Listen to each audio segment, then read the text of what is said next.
Assalamualaikum and welcome to Momlicious Recipe.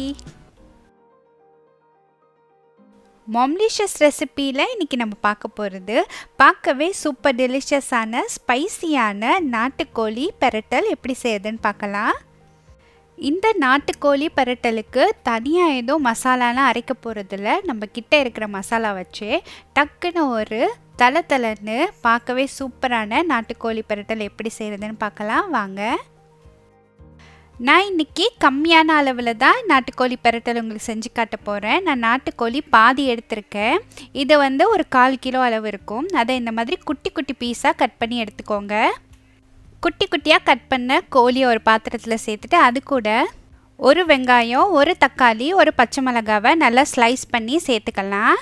அடுத்தது அது கூட 1 டேபிள் ஸ்பூன் அளவு இஞ்சி பூண்டு விழுது சேர்த்துருக்கேன். இப்போது நாட்டுக்கோழிக்கு தேவையான மசாலாலாம் சேர்த்துடலாம்.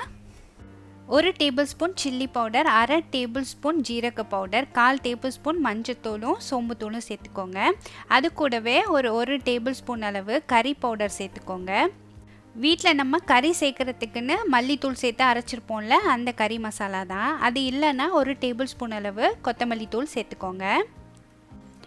இந்த அளவெல்லாம் நான் 1/4 கிலோ அளவு சிக்கனுக்கு சொல்லியிருக்கேன். அதிகமான அளவு கோழி சேர்த்திங்கன்னா மசாலாவை கொஞ்சம் கூட சேர்த்துக்கோங்க. அடுத்தது நம்ம சேர்த்த எல்லாத்தையும் கோழியோடு சேர்த்து நல்லா மிக்ஸ் பண்ணி விட்டுருங்க. இந்த மாதிரி கலந்து விட்டதுக்கப்புறமா கோழியை பார்த்திங்கன்னா எல்லா கோழியிலையும் மசாலா நல்லா கோட்டாகி இருக்கணும். அதான் கரெக்டான அளவு. அப்படி கோழியில் மசாலா பத்தாத மாதிரி இருந்துச்சுன்னா இன்னும் கொஞ்சம் மசாலா சேர்த்து பிசைஞ்சு விட்டுக்கோங்க. அடுத்தது கோழி வேக வைக்கிறதுக்கு கொஞ்சமாக தண்ணி சேர்த்துட்டு இதை ஒரு மூடி போட்டு வேக வச்சுக்கலாம். கோழிலேருந்து தண்ணி ரிலீஸ் ஆகும், அதனால் கொஞ்சமாகவே தண்ணி சேர்த்துக்கோங்க.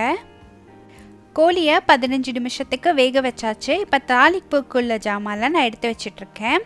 ஒரு பாண்டான் இலை, கொஞ்சமாக கொத்தமல்லி தழை, அதுக்கப்புறம் கொஞ்சமாக கருவேப்பிலை எடுத்து ரெடி பண்ணி வச்சாச்சு. இப்போ நான் ஒரு 10 நிமிஷம் கழித்து திறந்து பார்க்குறேன். கோழி நல்லாவே வெந்திருந்துச்சு. நீங்கள் செக் பண்ணிக்கோங்க. கோழி வெந்திருந்துச்சுன்னா இதோட ஸ்டாப் பண்ணிக்கலாம். இல்லைன்னா இன்னும் கொஞ்சம் நேரம் வேக வச்சுக்கோங்க.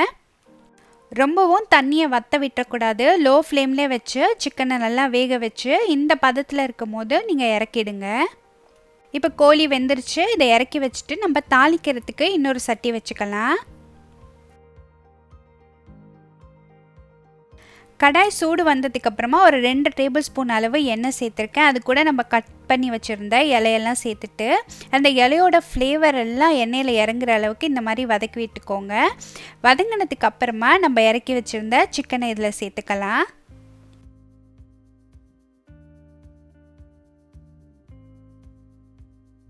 வேக வச்ச சிக்கன் மசாலாவை எண்ணெயில் சேர்த்து மூடி போட்டு இதை ஒரு 5 நிமிஷம் எண்ணெயில் நல்லா வேக விட்டுக்கலாம். சூப்பராக எண்ணெயில் கோழி நல்லா வெந்து தலன்னு வந்துருச்சு. இப்போ கடைசியாக 1 டேபிள் ஸ்பூன் அளவு தயிர் சேர்த்து நல்லா மிக்ஸ் பண்ணி விட்டுக்கலாம். இந்த டிஷ்க்கு கடைசியாக தான் நீங்கள் தயிர் சேர்க்கணும். கடைசியாக தயிர் சேர்த்து வேக வைக்கிறதால இந்த டிஷ்க்கு அந்த தயிர் ஒரு க்ரீமியான டெக்ஸ்சர் கொடுக்கும். தயிர் சேர்த்து மிக்ஸ் பண்ணிவிட்டு கொஞ்ச நேரம் கொதிக்க விட்டிங்கன்னா சூப்பரான நாட்டுக்கோழி பெரட்டல் ரெடி.